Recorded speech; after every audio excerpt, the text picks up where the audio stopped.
হাগ্ৰামা আজিৰ কথা নহয়, সেইটো বহুত বছৰৰ আগৰ কথা। সেইটো হাগ্ৰামাৰ নতুন নহয়, সেইটো পুৰাণা কেছেট। পুৰাণা কেছেটকে হাগ্ৰামাই বজাই থাকে। গতিকে আজিৰ তাৰিখত পুৰাণা কেছেট বজাই লাভ নাই।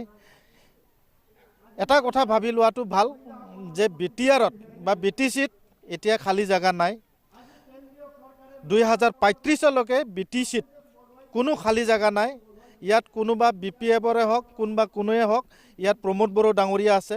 এইখন চকী বৰ্তমান খালী হোৱাত পথত নাই। গতিকে কোনোবাই যদি এই সপোন ৰচিছে, সপোনে থাকিব, সেই কথা মই আজি আপোনালোকৰ মাধ্যমেৰে স্পষ্ট কৰি দিছোঁ। এতিয়াৰ লৈ পেলাই তেখেতসকলে যি কাৰ্যসূচী কৰিছে তেখেতসকলক আমি ধন্যবাদ জ্ঞাপন কৰিছোঁ। আমাৰ 2024 যেহেতু লোকসভা নিৰ্বাচন আছে, সেই লোকসভা নিৰ্বাচনৰ কাৰণে তেখেতসকলে কাম কৰি আছে। আমাৰ বিটিআৰ অঞ্চলত দুটা লোকসভা আছে, এটা কোকৰাঝাৰ আৰু এটা দৰং ওদালগুৰি। সেই দুটা সমষ্টি যাতে যিকোনো প্ৰকাৰে আমি সন্মানীয় নৰেন্দ্ৰ মোদীক নেক্সট তৃতীয়বাৰৰ বাবে আমি প্ৰধানমন্ত্ৰী বনাবৰ কাৰণে আমি যুঁজা চলাইছোঁ।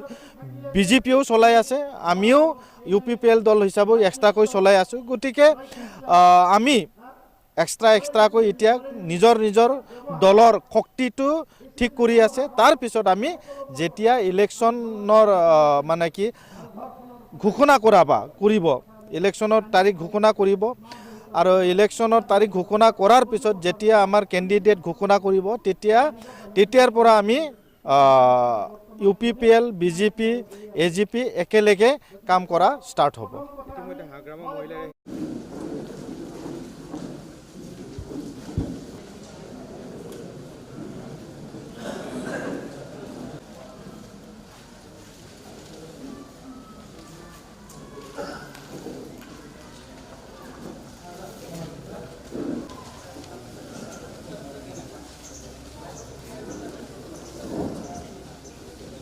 Thank you, media কৰ্মীসকলক যদি লোৱা হৈছে।